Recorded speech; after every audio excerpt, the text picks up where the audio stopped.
Naghahanap ka ba ng complete ang turnover 2.3 million lang in the heart of Trece Martires, Cavite? Kaya napakaganda ng location, napakasulit ng unit, at napakamura pa nito sa kategory natin dahil halos wala ka nang ipagagawa kapag nilipatan mo. May mga RFO units din tayo na available dito. I-check nyo na po ito.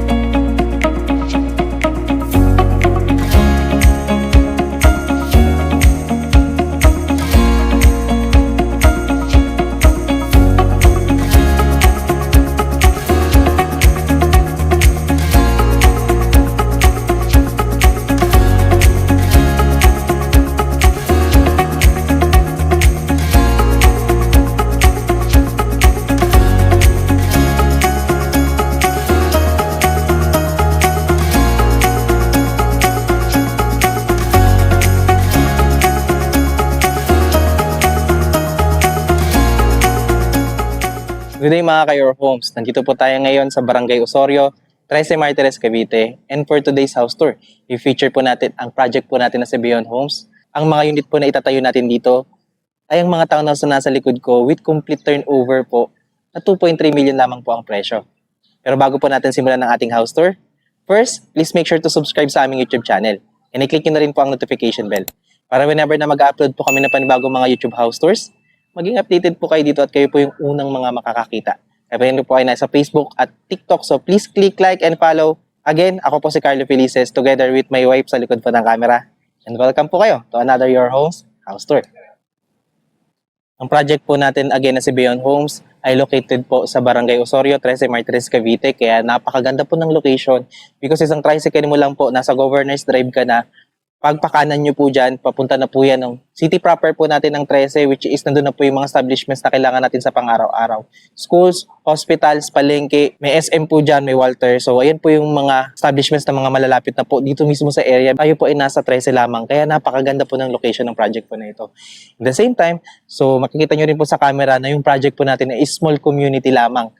Hindi po siya crowded at maaliwala siyang tignan because lahat po ng ating unit ay may parking area. And at the same time po, security po natin dito ay 24/7 yung ating mga guardian. Kahit po sa aming mga ahente, binigyan pa po kami ng ID bago po tayo makapasok. So may mga RFO unit din po tayo dito na available. So kung kayo po ay nagmamadaling lumipat or naghahanap po ng property na madaling malipatan, meron po tayong mga available dyan. Pero po, mostly po ng unit natin dito ay pre-selling. At yan po, makikita nyo sa mapa yung mga available pa natin dyan. So ngayon po, tignan natin ang kanilang actual turnover unit. Ang ating mga townhouse po dito kay Beyond Homes ay meron pong lot area na 48 square meter at floor area na 53.2 square meter. Kaya po, okay po ang kanyang space. Kompleto po yung mga pangangailangan ng ating pamilya sa pang-araw-araw. Meron po itong parking area, meron po itong living area, dining area, may kitchen po, may service area tayo. May provision po for 2 bedrooms sa second floor. Meron po itong 1 toilet and bath sa ground floor. So, i-check po natin ito. And again, kompleto po ang pagkaka-turnover natin dito. So, kung ano po yung makikita natin ngayon sa ating house tour, ganun na ganun po yung i-expect nyo kapag tinurn-over sa inyo ang unit. So tara, dito, may kita nyo po, dahil tayo ay 48 square meter ang ating lot area, meron po talaga tayong space para sa parking. Nakapag-park na po kami dito ng sedan, kasya po siya. Pero po kapag kayo po ay merong mga SUV or mas malalaking sasakyan, medyo lalagpas po siya ng kaunti dito. So, yun po yung i-consider nyo kapag po kayo kukuha ng unit. So, mas maganda po kung makakuha tayo ng malaking lote kung meron pa pong available. And at the same time po, kasama po ang ating mga fences na po na ito. Meron na po yung kasamang hati, no, para sa division natin or harang natin para sa kapitbahay. So kapag gawa na lang tayo dyan ng gate, okay na po to. Medyo minimal na lang po yung paggagawa. And at the same time po, dito po as you can see, gantong-ganto na po yung pagkakadesign ng ating bahay. Meron po siyang balcony and medyo grayish na stylish yung pagkaka-modern, stylish po yung pagkakadesign. Kaya po maganda. Maaliwalas po siya sa mata. Kahit po kayo po ay fully occupied dito, okay na okay po tignan yung inyong community. So tara, pasukin po natin ang loob. So ayan, pagkapasok po natin, standard po yung ating pintuan. And as you can see po, bubungad sa atin yung ating space sa ating bahay. At yung sinasabi ko po sa inyo na turnover natin na complete na po siya. Naka-tiles po ang sahig na 60 by 60. Fully painted po ang walls. Ang ceiling po natin, naka-steel deck na rin po yan. Pero painted pa rin po siya sa turnover. And yung mga socket po natin, kumpleto po yun, yung mga switches. So halos wala na po tayong ipagagawa. Maliban po sa partition sa second floor, akitin po natin yung later. Pero for the meantime, this is the space for the living area. Kaya po kitang-kita nyo, no? Ang laki po ng space natin dito at meron tayong malaking bintana rito na elegant pang tignan dahil bakal po ito na gray. Ayan. So dito po yung ating space for the living area. Ay dito po pa naman kayo pwedeng maglagay ng kitchen. Ito po sa kitchen natin, pwede po ang dining table na 4-seater, 6-seater, kasya naman po yan dito. And dito na po located yung ating kitchen countertop. So ito po yung ating kitchen sink. Gantong-ganto na yung pagkaka-turnover natin yan. Naka-tiles na po ito hanggang dito po. So kung maglagay po kayo ng lutuan dito, hindi na po siya tatalsik sa dingding. And ganito po siya kasimple, i-improve nyo na lang po siya. If ever din po na gusto nyo siyang ilabas, pwede rin naman po kasi titignan natin ngayon, kasunod, yung kanilang service area. Dito po sa service area, ito po yung ating space. Pwede nyo po itong paglagyan ng laundry area or gusto nyo pong ilabas yung inyong kitchen, okay na okay po dito. So, ganda po ng space na to because marami po kayong pwedeng gawin. So, nasa sa inyo na po yun kung ano po yung idea na gusto nyo siyang gawin. And katabi po nito is yung ating toilet and bath na complete din po ang pagkaka-turnover. So, as you can see po, may tiles po ang sahig, may tiles po ang walls, fully painted ang ceiling, may ventilation po tayo dito sa gilid. And as you can see po, may toilet paper holder, may shower po tayong kasama, may soap holder, kompleto po yung lavatory at meron po tayong toilet. Less na less po. At saka, mapapansin nyo po, yung space niya, hindi po siya tinipid. Kaya po, okay na okay po yung ating space para dito sa toilet and bath natin. PVC plastic door na rin po ang ating pintuan, kaya po, kahit mabasa, hindi po siya ganun kadaling masira. Matibay po siya. Nakita po natin yung space natin dito po sa ground floor. Check po natin ang second floor. Pero bago natin yung akyatin, meron po sila ditong 3 steps ng concrete na may tiles na po sa hagdan. At naka-planks na po sila dyan. At meron tayong bakal na hand railing. Tara! So dito po, yung ating space sa pag-akyat po ay taktong-sakto po. Malaki po siya, kaya hindi po kayo mahihirapan na mag-akyat po ng mga gamit. And elegant po siya tignan kasi yung mga planks natin, kaya na ganyan na po yung turnover.